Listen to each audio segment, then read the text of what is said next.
Hey everyone, I'm Victor Dwyer, and this is the Failures and Wins podcast. Today we have Ruben on, and we're going to go through some of the failures he went through, some of the wins he went through, and then we'll kind of dive into really understanding the Amazon ecosystem, what it takes to really scale a brand on Amazon in 2022. So, Ruben, I'd love to get an intro on who you are, how you got into this whole Amazon stuff. I'd love to get all those details. Perfect. Victor, again, thank you very much for accepting the invitation. First of all, glad to be here, and love the theme of the show that you're having here during the podcast. So it was a no-brainer, and I'm very excited about this. Yeah, absolutely. So my name is Ruben Alikhanyan, and I'm the founder and CEO of PAS Agency. I also have an official role within an international hair care company as their global Amazon an e-tail manager for a company called Eco from Germany. And I've been this self-proclaimed title of the e-commerce entrepreneur and strategist, and I've been doing this since 2012. Started with an eBay, the drop shipping. When things started to like a retail arbitrage thing, when things will become big, and then with the years of an evolution of my e-commerce, when arbitrage started becoming less and less profitable, with the competition rising extremely. The next venture came in as themes of the FBA, Amazon FBA business, which in 2015-16 started becoming very popular. And where I live, which is South Florida, especially the Miami area and the Aventura area, there was a kind of a big hub of everything brewing.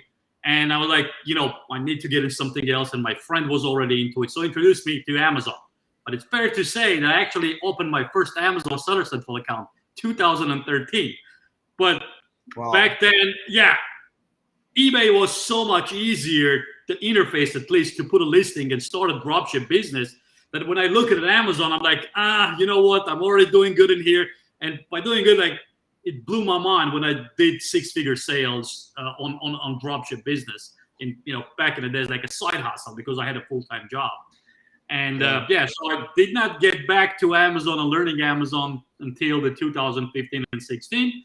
And the core was just dive in, listen to people like a Stephen Pope and Helium 10, and learning as much as possible how to create listings. And obviously within FBA business, which is, fancy name, the Amazon Accelerator, you did not do much of a brand launch and brand expansions, nothing. Something it sells, you take that, you find a distributor, you sell it. And one of the things that quickly got into me, and I was started my journey of actually private label brand, was when we sell certain ASINs from a brand that a distributor had, and the rest we did not touch because no one created listing in Amazon, and that was just left over. So when I talked to my back then boss and later on partner, I was like, this brand already has an exposure, and I'm using these cool tools, and I can tell that, but we're only selling 4 ASINs, and we're fighting for a buy box with over 20 people. So why won't we just add new listings for the same brand and then launch it that way? And of course, back then there was no issues of branding, no gate, so you can put the brand and then launch it. And that's kind of where I started getting into more of a private label. And one of the things that I kind of was beating my head back in the days more, and I'm so proud that I did it that way, was the hack tactics.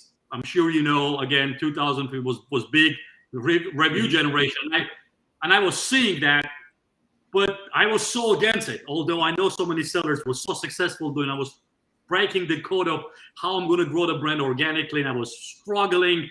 It was a big struggle to see compare. But now, when none of this tactic works, none of these hack tactics, none of the review tactics, I think that class that I had to put that work into creating this brand and marketing. Also back in the day, I was very influenced, a couple of big marketing executives who was mentoring me. I'm like, if you're putting a brand out there, it has to be, or you have to find the ways how to market, how to put there your SEO, your content, your images. And that's how I learned to start the private label, and it's kind of become instead of the side hustle, a profession. When I started my official manager job, the local distribution, literally just knocking into their doors and telling them, hey, I got this beautiful idea instead of working with third-party sellers, let's sell it directly.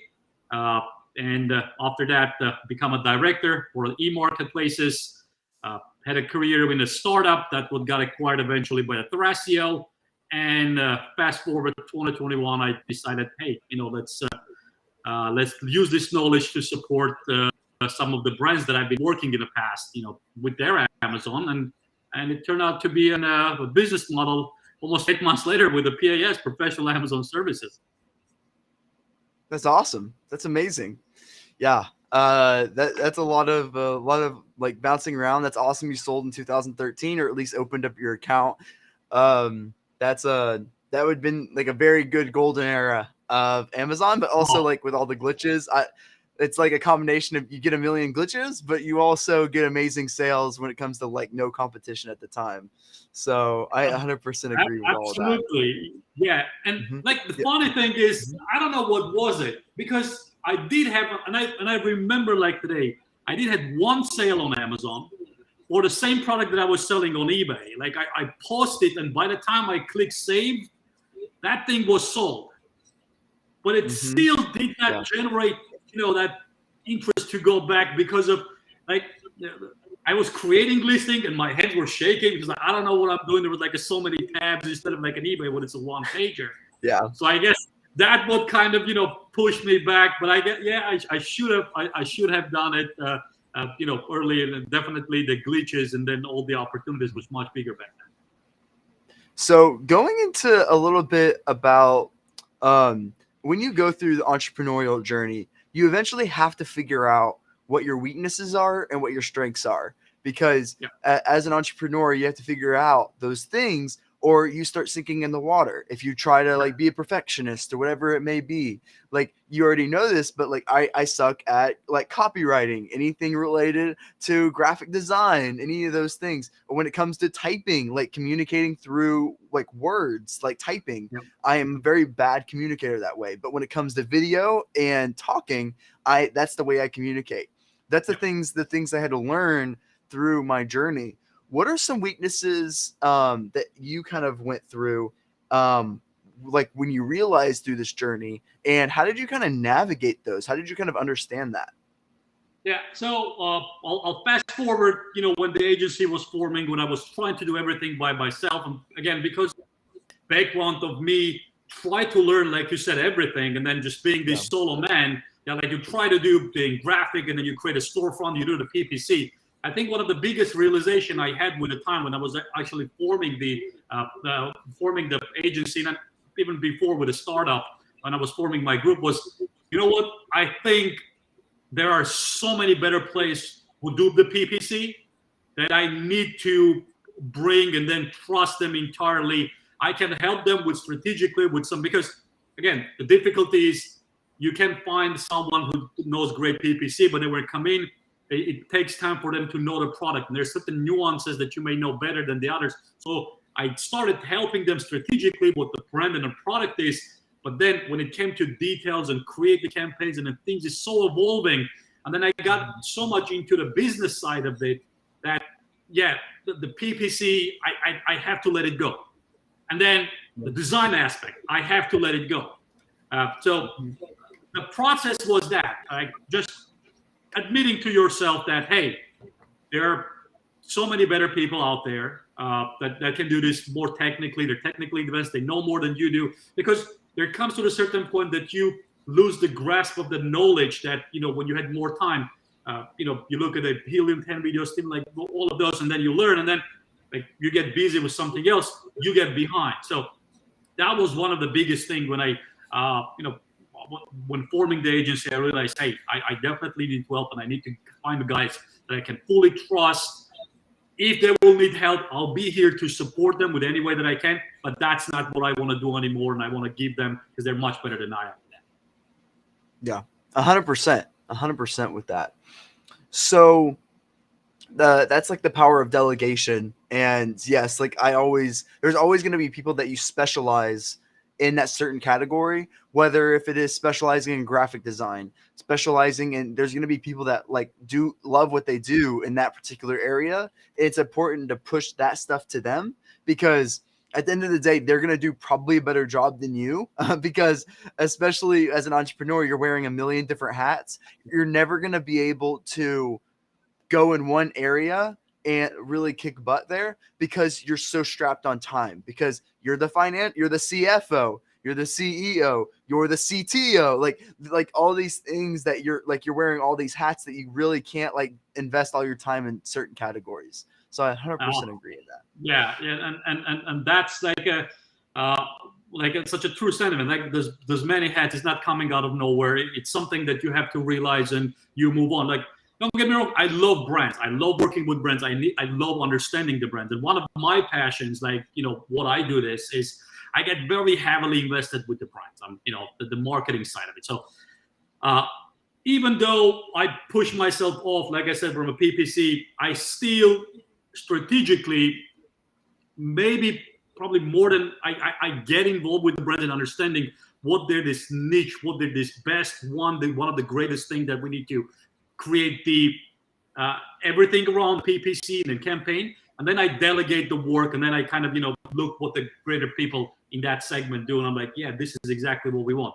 But again, the brand wise and strategic wise, I still like to be involved, but when it comes to completing and doing, and the way I run the organization, it's very open space. Like if any second you feel that I am interfering with any of you doing a great job, just push back at me. Like I'm gonna shut up and let you guys do it, because I know when sometimes I get very emotionally invested with the brands, I can carry on beyond that it doesn't require, and that the delegation is very important at that level, to trust the guys who do the job. And it's good that you do get emotionally invested in the brands, because it's better than the opposite of like not caring what happens at the end of the day. So it's good. At some level, it's good to be emotionally invested in the brands. So that way you're able to give them extra insights and strategy because you care about them more just naturally. So I feel like it's a little bit better to be emotionally attached to the brands rather than just not caring at the end of the day. Because so at some level that's good. It's a good thing to like be attached in that way. Except when they leave. Yeah, and it's a delicate balance because there's nothing that I can do about it. Like I admitted to myself, I admitted to everybody. The brands we start working, and it's like dozens and dozens of throughout the career at a different scale. Someone just starting, someone in a multi-million dollars, like brands that literally any retail store you go in that they're on, that there will be there. Like I treat them like they're part of my brand. So that emotional attachment, it's very important, and it helps. It helps to create a tremendous trust with the brand owners when they realize it, that you don't look at this as something, as a part of a job, but you're like invested, everything. Like the other day I was having a conversation, it's a brand new client, we've worked only a couple of weeks, and I want to finish the report. I'm like, sorry, I don't know your top sellers by the SKUs. I represented this, I don't know them by heart, but just believe me, by next week I will know. They're laughing because they don't expect from someone to learn all their, not only the name, but the SKUs. But that's how deep I go when I work with them. But the opposite side is, of course, when something goes wrong, I take it so personally, like it happened to me, and it can be like an emotional roller coaster, because not all the time things are working, and that personal feeling gets interfered with that. But anyway, I will take that emotional attachment to the brands and learning about the brands and managing over the not caring or looking at, hey, this is just not a brand that it's on our portfolio. That's I definitely try to avoid that.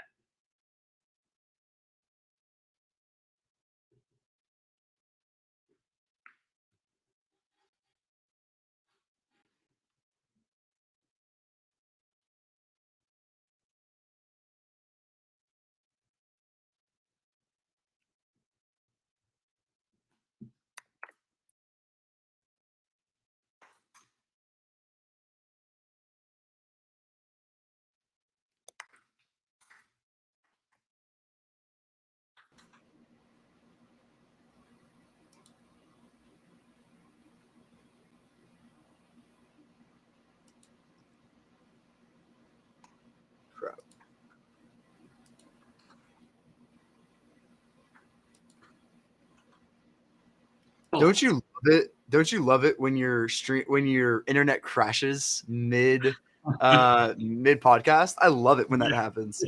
And Fort, I am now. My name is Fort, so I'll be Fort for this for the second half of this webinar.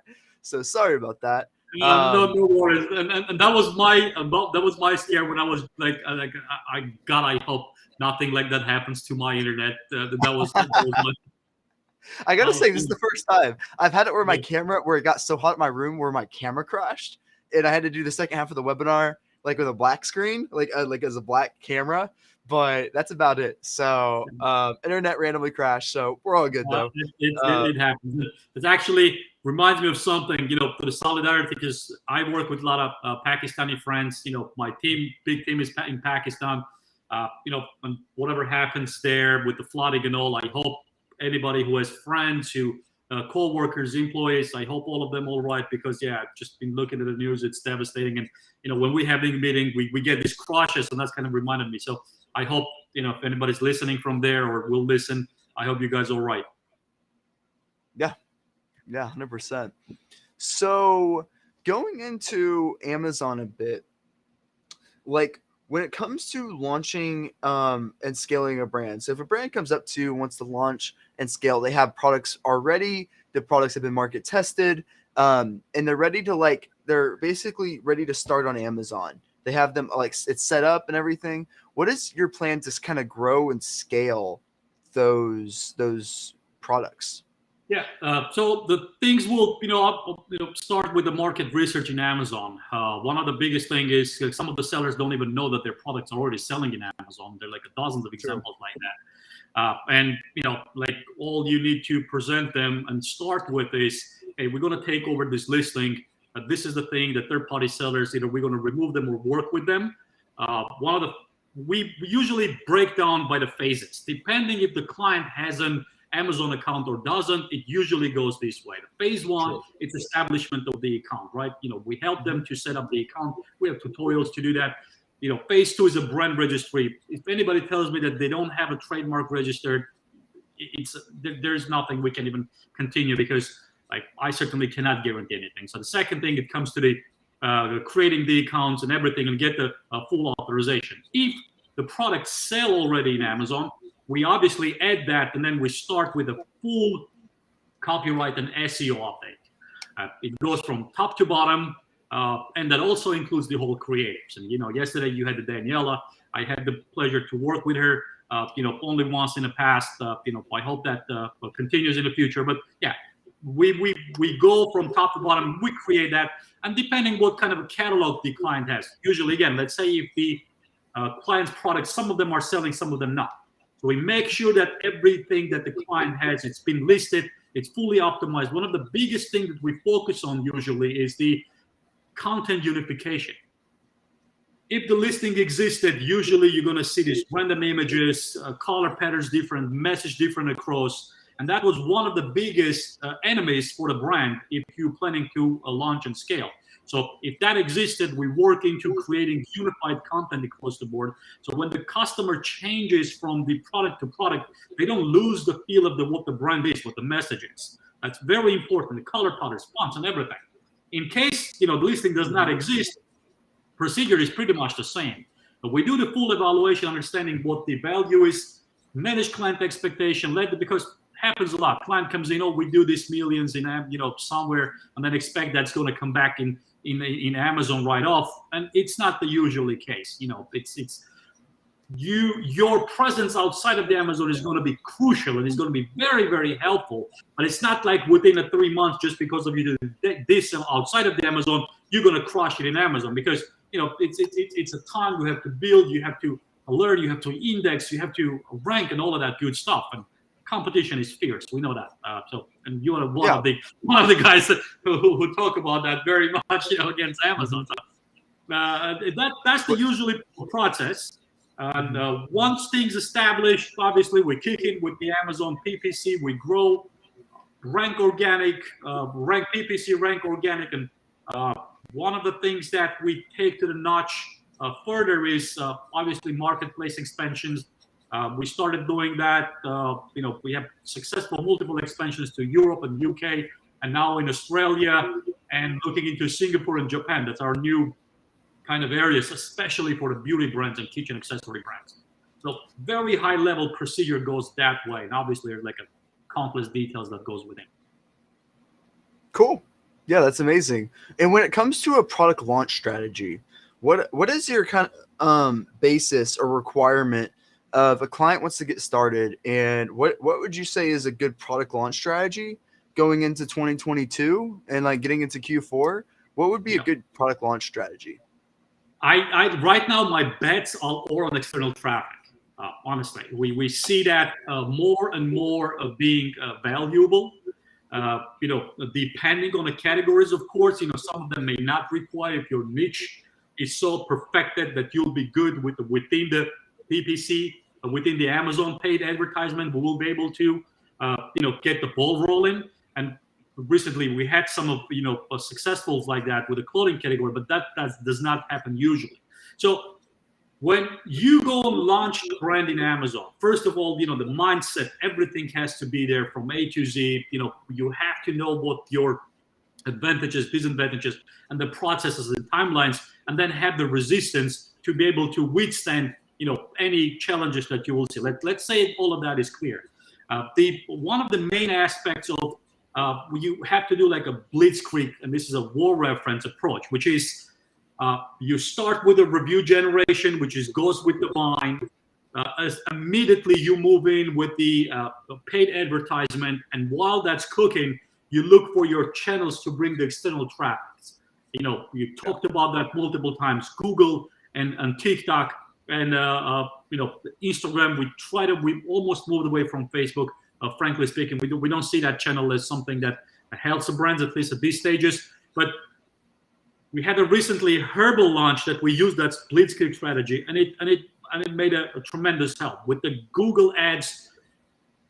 Honestly, we had our eyes closed on our ROAS when it came to the Google ads. We did not care about it. We care about traffic coming in and try to get the ranking on organic keywords simultaneously when we're running the traffics from the social media and the paid ads to rank as much as possible.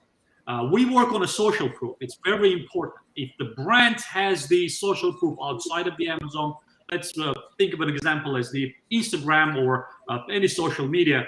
We take that content and we embed that content as much as possible within the brand launch. Whether it will be the Reels as a standard videos, whether it will be the educational videos, the brand story. We try to not miss out or any opportunity that Amazon has currently within the marketplace when it comes to launch, and then combine that and then charge it straightforward while optimized within the process and managing the entirely the process there. Yeah, 100%, 100%. And what would you say is like your biggest tactic that you would say brands need to be doing right now? Whether if it is sponsored brand videos, like that's kind of obvious, but is there anything that brands need to be doing right now that you see that they aren't yet? Yeah, one of the brand story. I see countless brands missing the brand story section, which is on the top of that, it's an additional SEO rankings for you. It is a great way to when you're a new brand, you're going to talk about the brand awareness so much with the brand owners. Right? You don't have the brand awareness. Brand awareness is not that big. So here's the brand awareness. You're going to drive an advertisement. You're going to get these click-through rates coming in, and you don't have a brand story to educate what your brand is. That is being missing out, big time. Another one of my favorites is the Amazon posts. People don't realize the free engagement that someday Amazon's going to most likely ask us to pay for it when they realize it. The customers are missing, brands are missing out on the constant posting of the Amazon post. It increases. Obviously, sophisticated ones they do, but we see that constantly that is not there. And of course, the fact that they're forgetting most of the customers on Amazon convert on the pages by their eyes. So we're putting strong emphasis on the graphics and on our images and then the A+ content. It's one of the latest our basically spin-off from what we're doing. Hey, we realize that if the content and the graphics is not there, it's going to be very hard. So we're looking at that like a bread and butter. We do that. We do an A/B test. We change it constantly, and making sure that it's bringing the traffic is not the hardest part. You can bring the traffic. Yeah. The conversion is, and some of the little nuances of that is when you bring a traffic with a certain keyword, but your page is not even catering to that keyword, and then you're going to surprise why the conversion is not. So looking into the paid ads results and then making the pages graphically look and appealing to what customers are searching is one of the biggest things that we put large emphasis for that. Yeah, that's amazing. And is there anything else that you wanted to make sure that you communicated today that is an important topic to you? So you went through a little bit of what sellers need to be doing right now. Is there anything else that you think that is important to cover that is a really important topic that Amazon sellers should be doing? One of the things I'm in the LinkedIn community. I speak to a lot of people here, in events and everything. I don't see never the topic of the Amazon Global Logistics popping up, which isn't, very interesting to me because that does wonders to my own brands and some of the brands that we work with. I think it's very little covered, and I'll just kind of go over it for those who maybe heard of it, what the Amazon Global Logistics are, but never done it. So basically, the Amazon Global Logistics allows you to connect your factories in China for now and deliver the goods right to the gates of the Amazon Fulfillment Center within your Seller Central platform. So you don't have to go anywhere. You create your shipment just like you do for the US, but instead you get the shipments coming in from overseas, from Asia, from Southeast Asia.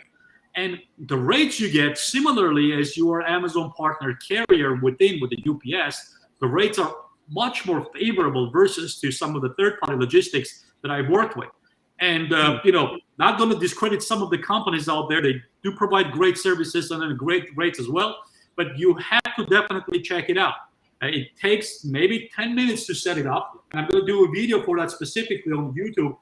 Just kind of, because I didn't get too much of an information on that. But once you set up, the Amazon Global Logistics teams is very helpful in reaching out and providing all the resources you need to get it started. And once things started, it's just an amazing flow that saves you money and time and gets the orders. And just yesterday, I had another meeting with another beta program from the Amazon. So an Amazon executive reached out to us. It's called Small Parcel. So that is the mini version of the Amazon Global Logistics if your boxes are less than 30 kilos, which a lot of boxes fit that criteria. So what it does, it allows you to create daily shipments from, again, same way coming in from Amazon.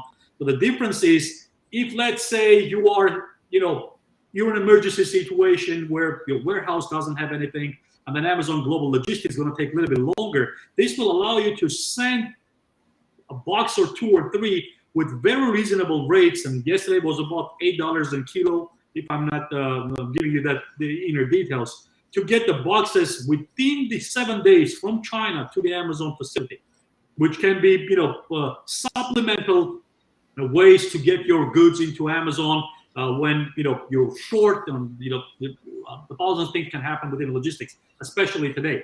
So Amazon Global Logistics and Small Parcel from Amazon, look it up. I think there are great ways to improve your logistical issues. They offer both air and boat. And then you can calculate it right there, and you can ask them either charge your credit card or your Amazon balance to get the goods delivered right to your door, and make that process seamless and efficient for your brand. We're very, very, very much suggesting that. Please look it up. You won't regret it. If it works for you, that'll be great. Yeah, that is amazing. Do you have it with this, all the supply chain crap that's happening right now? It's been very difficult to get product. Do you have any other insights when it comes to supply chain? Since it is a really big topic right now, that a lot of people are really hurting from. Is there any other insights that you have that would help anyone that's going through supply chain problems right now? I'm one of them. We had our top selling products out of stock, not because we didn't order in time, just because of, we had the logistical issues, things being stuck. So one of the things we learned throughout that process was, if let's say, the issue is within the manufacturing, there are certain areas of, China, we had the lockdowns and then like you're out. So one of the things that we realized, always having a backup. I know it's not can always work for everybody, because transferring all the relationship that you had with a certain manufacturer, with the logos and everything, and having them always deliver the goods in time, quickly transfer that to the another manufacturer. But I still think you have to have a backup plan with the manufacturer if the issue portrays and within the certain factories being locked down or shut down during the lockdowns. Alternatively, when it comes to issues like we had with the lockdown of the port in Los Angeles, it is a tough one. Like, you cannot oversee that ahead of time or have any alternatives. One of the things that prompted us to do that, and we know that some of our products are top selling, and we were talking about in the thousands quantities, just order more than we usually did. If you're looking at whatever supplies, we increased the orders 30 to 50%, just to cover that gap of, let's say, we have a delay of a month or 2 months. That extra inventory will be there to cover us. And if you are not wanted to send that goods into the Amazon all the way because you're afraid of having an excess inventory, then again, this is a challenging advice, but having a 3PL or having not even a 3PL, having a warehouse, any storage unit where you can store your goods in case of an emergency to supplement, will be, it's very manual and basic ones, but that's what worked for us, at least the level that we operate. And just the storage units can cost as low as $70, and just having an extra 100, 200 units to know that how long it will last you if hiccups happen will be my advice there for the brands. Cool. That's amazing. So unfortunately, that's all we have time for today. Please, Ruben, tell them how to find you, whether it's your LinkedIn, tell them where they can contact you on your website, and really kind of go through that process to contact you. Yeah, absolutely. Again, I'm Ruben Alikhanyan. That'll be my name. The agency, the link is the PAS agency. Our website is pasagency.com. To remember, it's the professional Amazon services. It's as easy as that. Even if you look professional Amazon services on Google, I think we'll come up as number one. That's the easiest way to find. And we do retail partnership. We do full management, and then we do a la carte services for the brand. So we're an e-commerce platform that support brands, small or big. We do, like I said, multi-million, and don't be shy if you just want to start. We'll do free consulting. We'll be always there to help. And we love working with smaller brands and mom and pop shops who are transitioning during the pandemic to e-commerce. We'll be there. Please reach out anytime. Cool. Thank you so much for joining, and thank you everyone for watching. This is the Failures and Wins podcast.